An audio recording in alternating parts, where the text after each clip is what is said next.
Okay. All right. Thanks very much, Sarah. Take it away. So I wrote a book about Lord Overstone's philanthropy. I never intended to write a book about Lord Overstone's philanthropy. I thought I'd write a paper, um, and then I ended up with too many words. So I came across Lord Overstone during my PhD. My PhD was essentially it was part of the AHRC project between King's College London and the Open University and the Diocese of London, and my PhD was on how different religious societies, diocesan ones, were funded in the 19th century. I'm essentially an economic historian, um, and nobody in religion really talks about economics very much. And I would say equally, economic historians aren't that interested in religion. So I think I found myself a nice sort of niche sort of area to do research in. And I came across Lord Overstone during my PhD because he was like what you would call a big principal gift funder, prospect, who was funding a lot of the Anglican societies in London. Um, and so during my PhD, I photographed a lot of his records with the aim to one day do something with them. And during the COVID times, I was thinking, well, I've got more time now. If let's write an article or something about them. But I soon ended up with like 80,000 words. Um, and I ended up over several years turning it into a book. So my central starting point was what were the donations that Lord Overstone made, um, and what I could learn about him as a person and thematically about the charitable sector in the period he was giving. So his donation books exist for the period 1843 to 83. So that's why it was the period of my study. What I didn't expect to find was this really sophisticated international dimension to his philanthropy, which is why I've ended up with one or two chapters on sort of crisis, either at home or abroad, so emergency appeals, and also charitable endeavours that were connected to military causes and military charities that were set up in the period.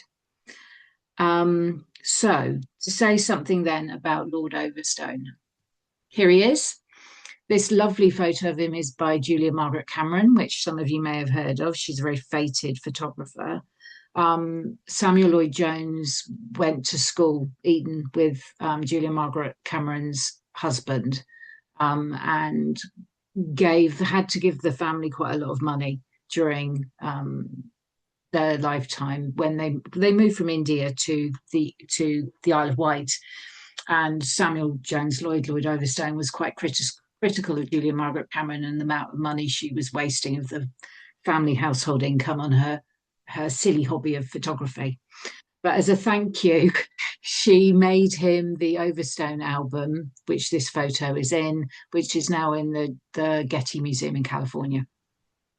So Lord Overstone was born in 1796 as Samuel Jones Loyd. He was undoubtedly one of the most influential and wealthiest bankers of the 19th century, and most of the research done on him is essentially to do with his impact and importance to the banking sector. Interesting about him is he comes from a quite modest family, and the wealth was all acquired by his father and then enhanced by him. So the Loyd family come from Wales and were Anglican, but his father, Lewis Loyd, trained to become a Unitarian clergyman.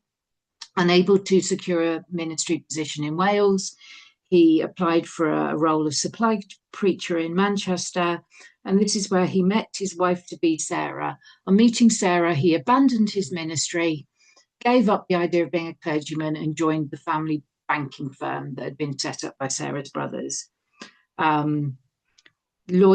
Lewis Loyd was a truly talented banker, and under his remit, the family banking firm was transformed from a modest provincial bank to one of the country's leading banks. And Lord Overstone was born in the city of London near Holborn. So Lewis Loyd married Sarah. Samuel is the only child from this marriage. His birth is registered with the Unitarians, but he's brought up as a member of the Church of England. And age 20, he joins the banking firm as an equal partner with his father and two maternal uncles. And from the 1830s onwards, he has increasingly influential banking positions and is regarded as authority in banking and financial issues. In respect of his personal wife, he marries Harriet in 1829. They have one surviving daughter. And next picture, here is another photo by Julia Margaret Cameron. So this is the daughter Harriet, who marries Colonel Lindsay, who then takes the name Loyd-Lindsay. And the sort of family dynasty ends with Harriet because Harriet has no children. So his Lord Overstone's most notable public role was in 1847-48 when he's appointed chairman of the British Association for the Relief of Distress in Ireland and the Highlands of Scotland, which was the British response to the Irish potato famine, but that also impacted the Highland of Scotland. And I'm going to say more about that later. And when that fund was wound up, he was offered a peerage, which he took the name of Baron Overstone in 1850. And then after that point, his life's pretty much dedicated to running his estate. And he's a huge landowner in this period, rapidly acquiring more and more land. But he also does various different acts of sort of public and philanthropic service. So he's a trustee of the National Gallery. He's a commissioner of the Great Exhibition, president of Charing Cross Hospital and other hospitals, and he's a council member and Senate member of the University of London. So by the time of his death in 1883, aged 87, his estate was valued at 2.1 million in securities and 3.1 million in landed property, making him one of the wealthiest men in the country. One historian has analysed his account books to do with his income and expenses and found that on average his income was about £105,000 a year, which is a good indication of how truly wealthy he was. So going to show you the donation book. This is just a clip from 1857, and you can see this was my source material. What I did was I took every donation, and there were 2,880 donations amounting to £365,000 in this period, 1843 to 83. So just to read a few of these: widow of gamekeeper at Wolvie, Overstone School expenses, poor woman per Mr. Holloway, Little Brighton Sanitarium, Reverend Edward Lawford, Mr. Britain, late wine merchant, Polish officer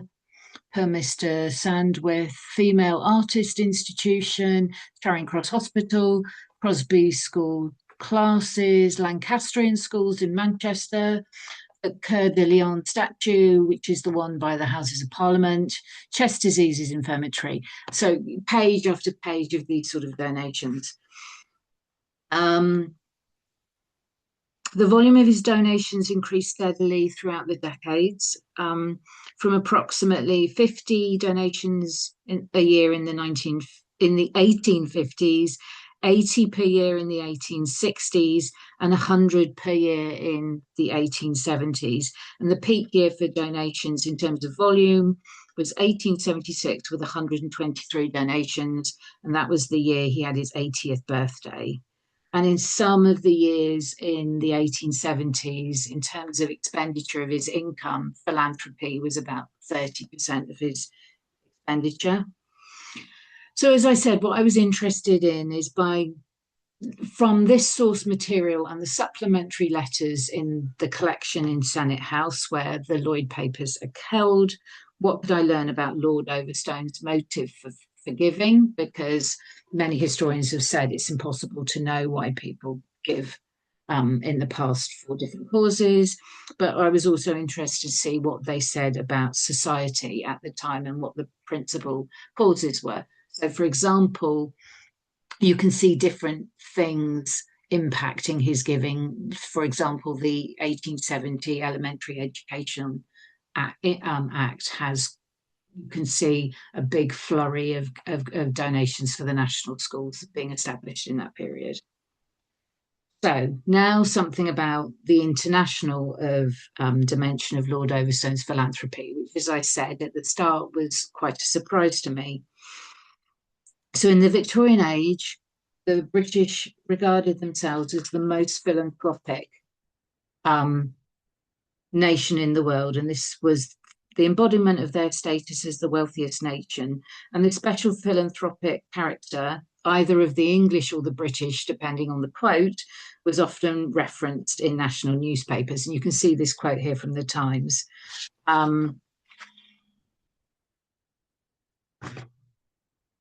So the Times here is commenting on the remarkable extent to which public appeals are being swiftly and generously met by the British public in 1877. So this comment particularly is contextualized with a reference to a number of significant causes that the British public were supporting in 1877. These were the Sick and Wounded Fund. This was the society that went on to become the British Red Cross, the Turkish Compassionate Fund, and the Mansion House Fund relating to famine in India. And Lord Overstone donated to all of these different causes.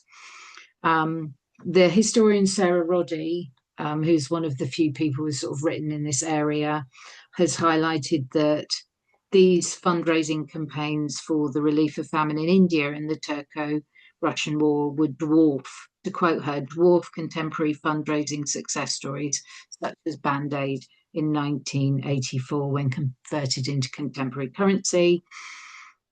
And another historian, Rebecca Gill, has noted the dearth of academic research on the origins of British humanitarian action, saying that the literature tends to concentrate on the histories of individual organisations. So I'm now going to go, the rest of this talk is going to be talking about some of the different disasters that Lord Overstone supported.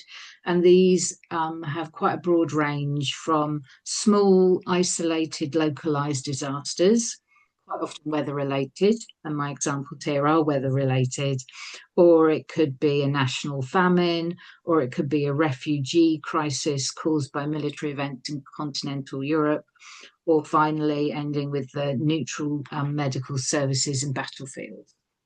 So I'm now going to give you some weather disasters in the 19th century. So this is 1867. So Lord Overstone supported an emergency appeal in response to a hurricane hitting the island of St. Thomas in the West Indies and all the surrounding islands. The result of this hurricane was extensive damage to property and the loss of about 80 ships, which you can see in this engraving here, including some Royal Mail Company steamships. A Mansion House Fund was established, and I'm going to talk about Mansion House Fund specifically soon, was established for the relief of the individuals on the island. And estimates reckon that about 800 people were killed in this hurricane, 600 of them being on St. Thomas and another 200 in Puerto Rico. Interestingly, and this is quite common, but there was concern at the time that too much of the fund was being used to relieve sufferers on the island rather than the dependents of the Royal Mail Company men whose lives were lost in the hurricane. And here is one of those Royal Mail ships just off the coast of St. Thomas, and apparently this is a really popular diving wreck now. The other example I'm going to give is from 1872, and he gave a small sum to support relief efforts following a severe flooding along the coastline of Europe. And whereas in the first example he gave in response to a Mansion House Fund appeal, in this case it was letters appearing to the editor of the Times asking for money. So in this case, a storm surge in November 1872 impacted Denmark, Germany, and Sweden, causing extensive flooding across the coastlines across the Baltic Sea, and many people were left homeless as a result. So those are small, isolated examples of sort of international causes, and he equally gave to small causes like this in the UK. So, for example, fire at Windsor Castle, or Clerkenwell Prison when it exploded, and lots of houses in the road of Clerkenwell Prison were impacted by the explosion. So I'm now going to go on to sort of more significant events. And it makes sense to start with the Irish famine. This is a photo I took when I visited Dublin a couple of years ago, and it's a sculpture in the docklands of Dublin, representing the famine victims, many of which who were emigrating to America, and this is what's been captured by these sculptures. So, to say more about the Great Famine in Ireland, it's essentially the longer period of 1845 to 52, but the critical years were 47 and 48, with the charitable endeavour being wound up in 49. So this was the first national disaster to elicit a worldwide response in the form of charitable giving. The organisational international structure and network for this fundraising campaign set the model for many campaigns that followed, such as the Indian Mutiny Relief Fund of 1857, which I'll mention briefly, and the Indian Famine Relief Fund of 1861, which I'll say more about.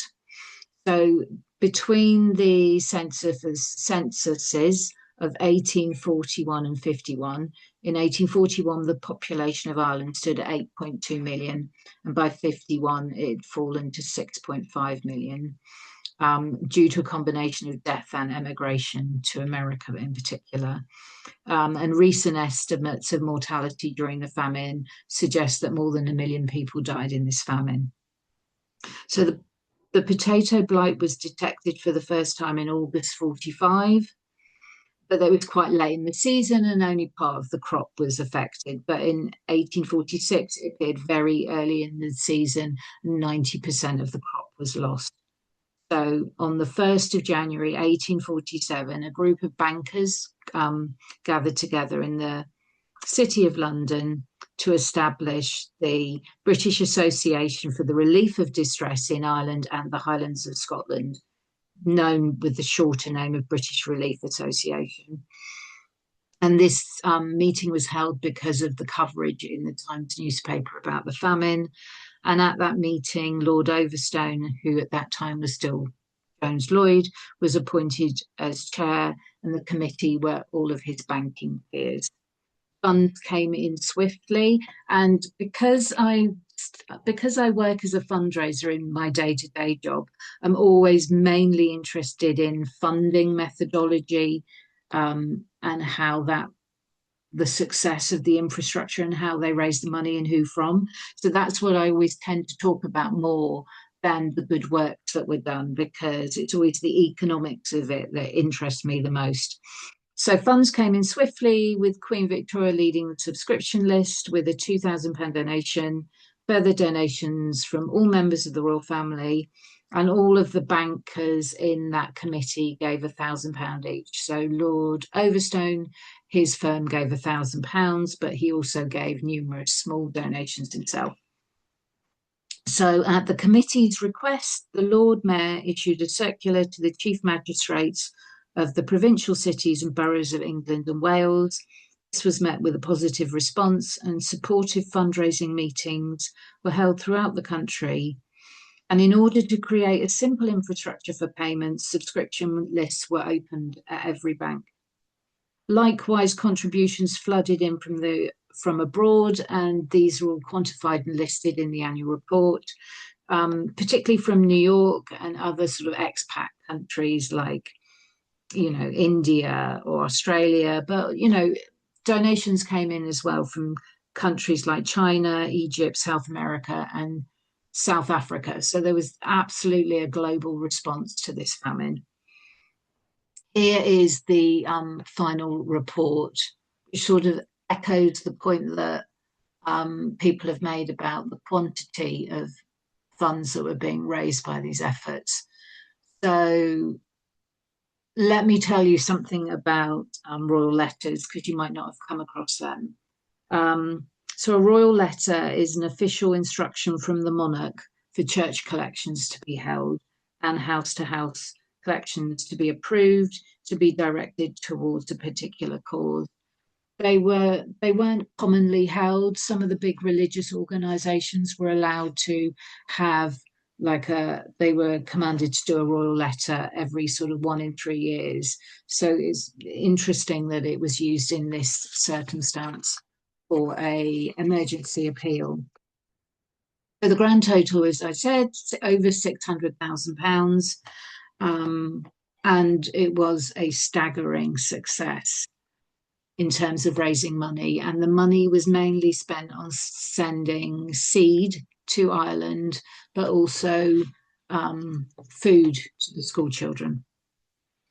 So I'm now going to talk about Mansion House funds. They're really fascinating, and it's a real shame that the records for these haven't survived, and that the information you can learn about them is mainly gleaned from newspapers.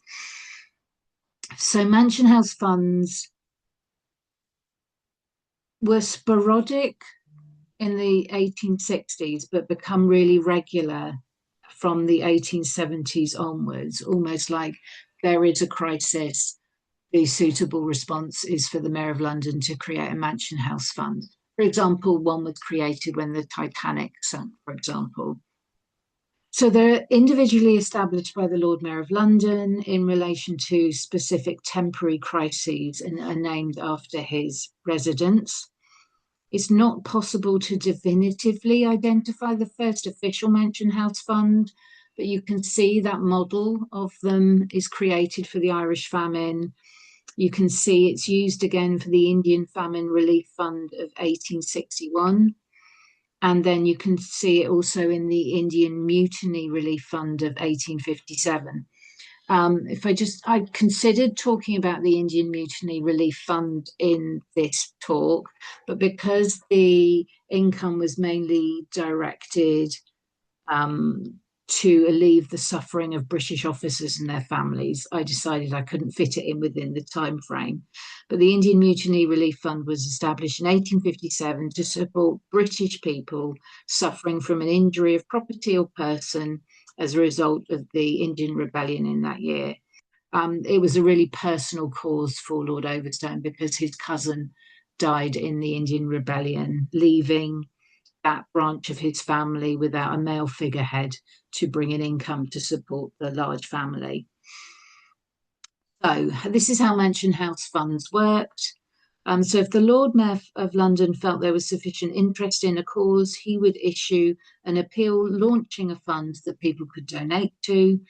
This was then backed up by a national network of regional mayors who could choose to launch connected appeals in their city.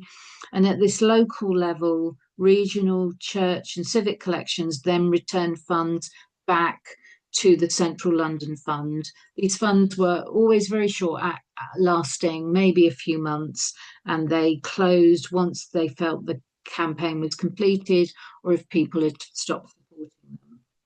And the impetus behind the issue of these Mansion House funds was a very broad spectrum of causes, always emergency appeals. Some were very local, so it could be like a steamer ship sinking on the River Thames with loss of life, or it could be like widespread famine in India affecting millions of people.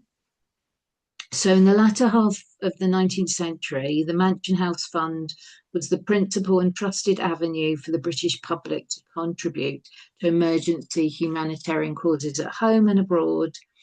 And despite the importance of the fund in this period, it's received very little academic attention.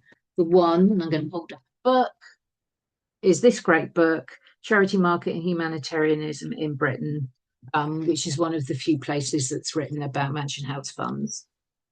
But essentially, in the latter half of the 19th century, it was the pivotal site of emergency humanitarian fundraising for both foreign and domestic causes. So I'm going to go on now and talk about famine in India.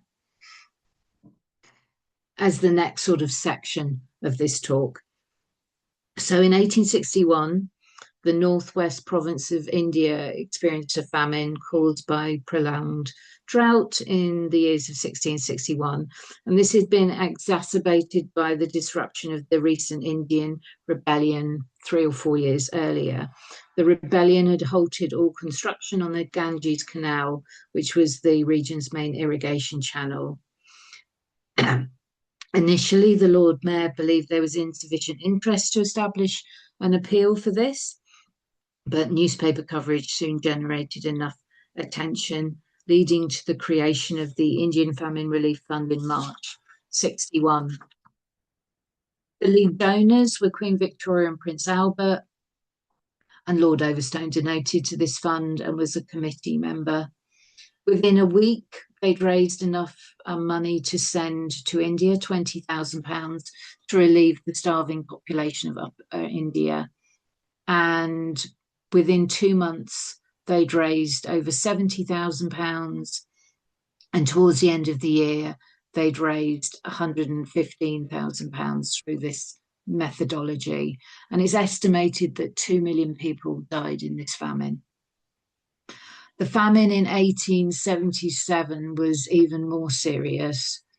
And Lord Overstone, where he only donated £50 to the 1861 Famine Relief Fund, he gave 200 in 1877.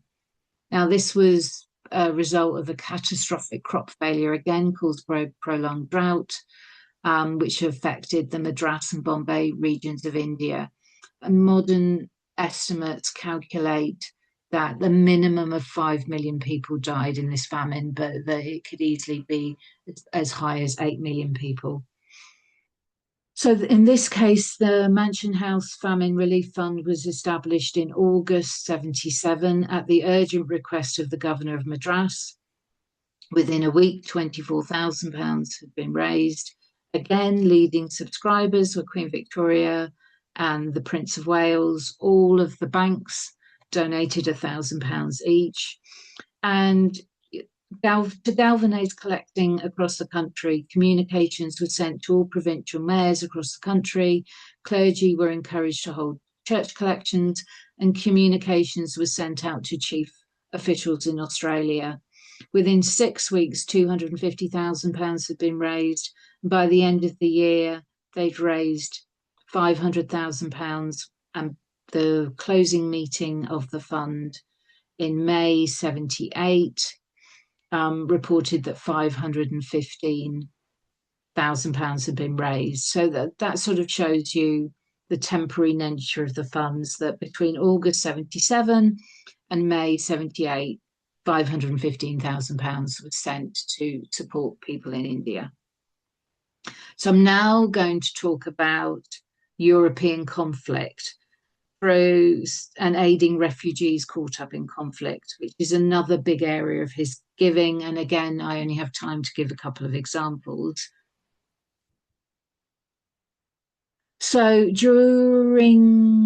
throughout the duration of his donation book, Lord Overstone donated to organisations supporting refugees who were unsettled due to political upheaval and war.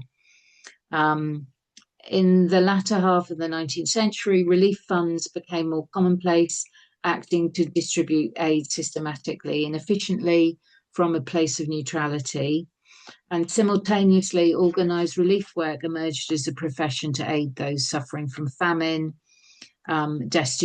destitution due to crop failure, displacement, or the ravages of war. And this development was partly driven by investigative journalism.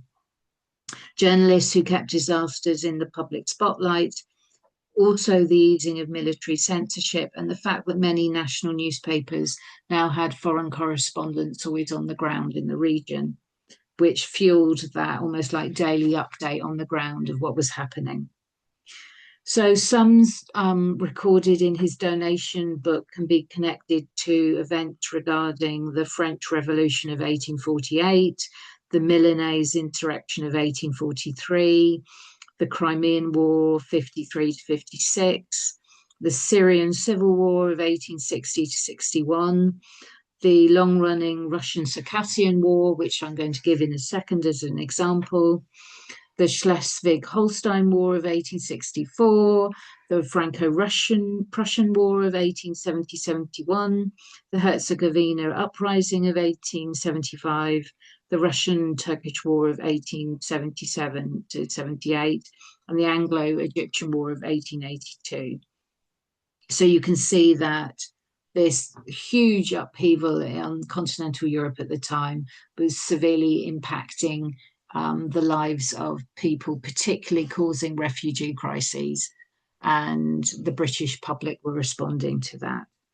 And as before, the collecting mechanism for these initiatives was either a Mansion House fund or an appeal in a newspaper such as the Times, either in the form of an article or an advert or a letter. So here we have the Circassian refugees. So this is 1864. Lord Overstone donated £70 to the Circassian Commissioners Fund, which was established to aid Circassian refugees.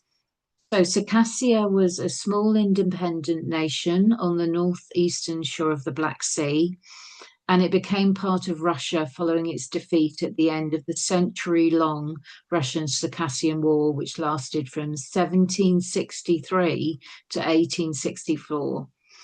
And in May 64, the month in which the conclusive battle that ended the war occurred, the Times did a big article and series of articles highlighting the extreme plight of the refugees.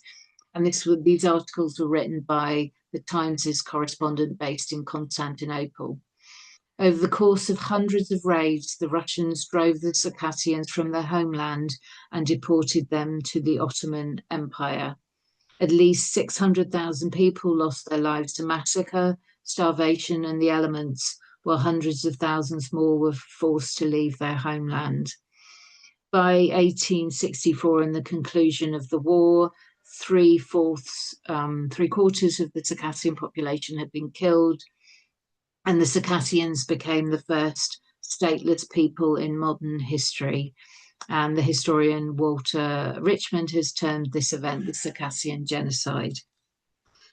Another example, this time from 1877, Lord Overstone donated £700, recorded as 4 separate donations to an initiative spearheaded by Baroness Angela Burdett-Coutts, who you've probably heard of. She's like the predominant female philanthropist of the 19th century, contemporary with Queen Victoria.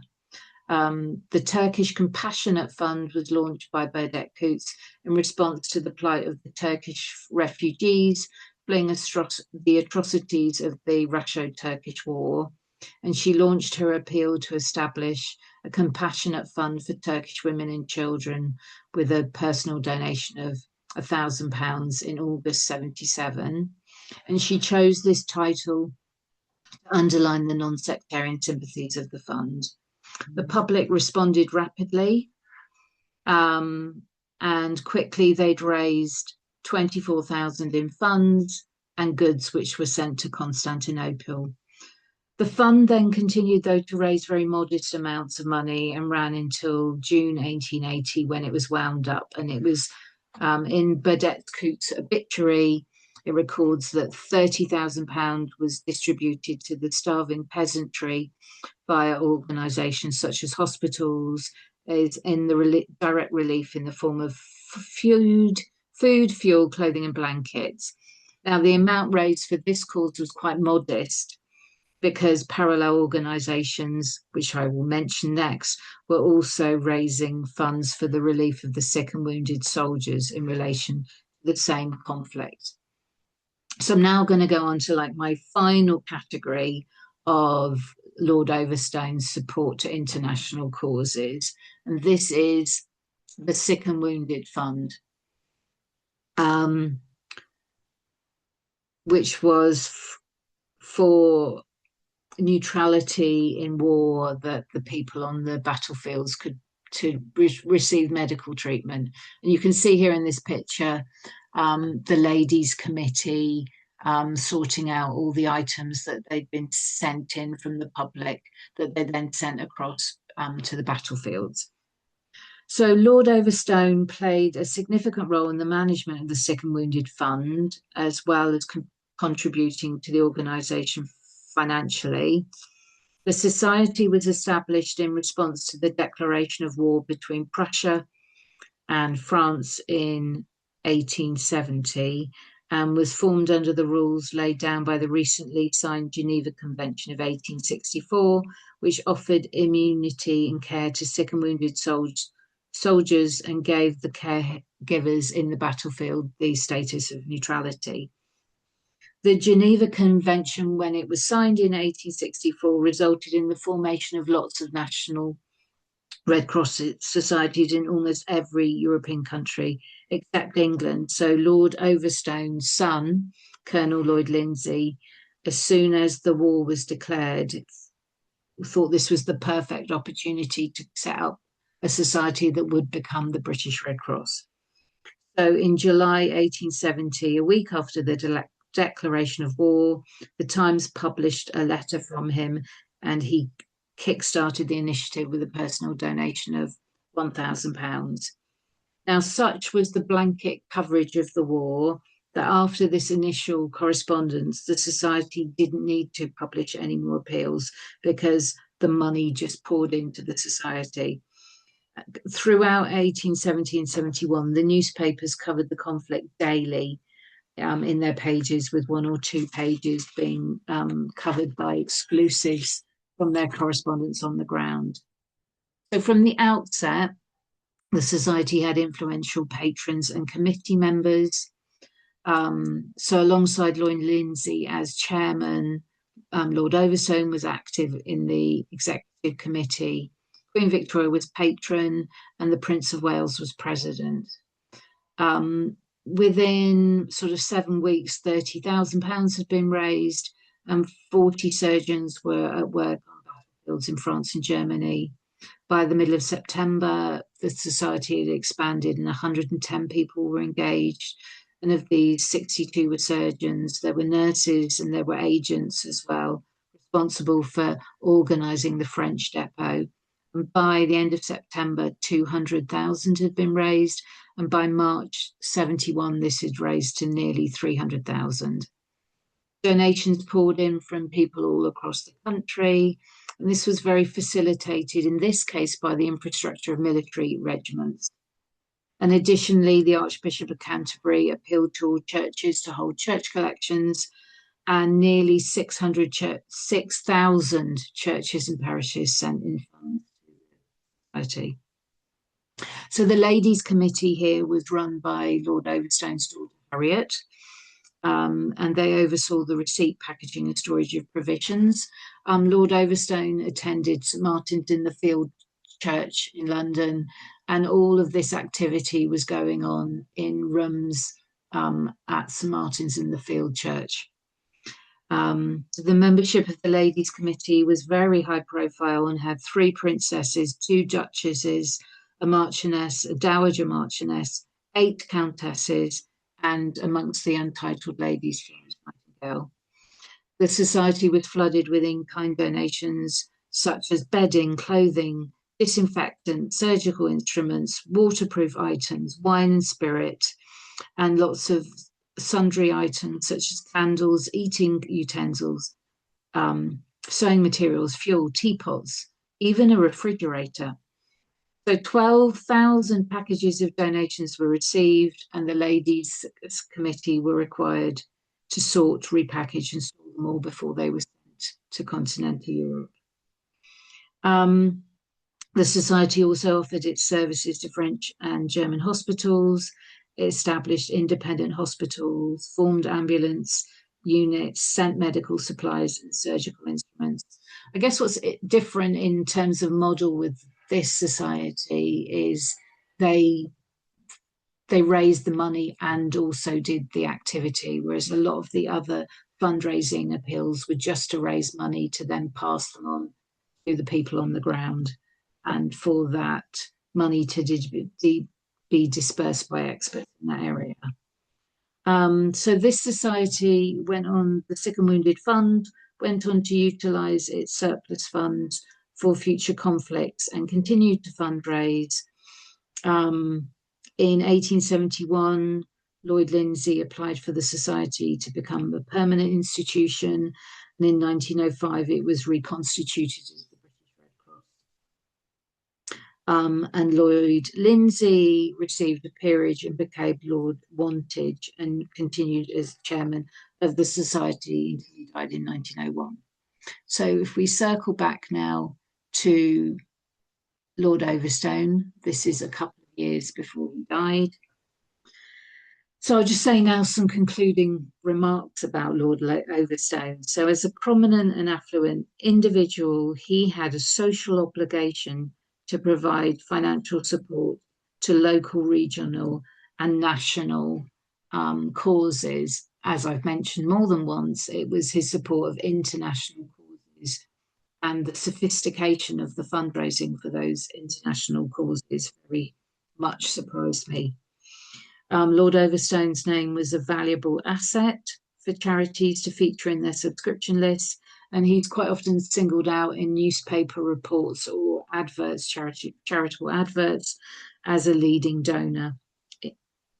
He supported a broad spectrum of international disasters that modern philanthropists support today, and that we would say fall within the remit of the Disasters Emergency Committee. As I've mentioned, many of these fundraising campaigns were led by the creation of a Mansion House Fund, and this was the pioneering and sophisticated collecting fund representing the City of London.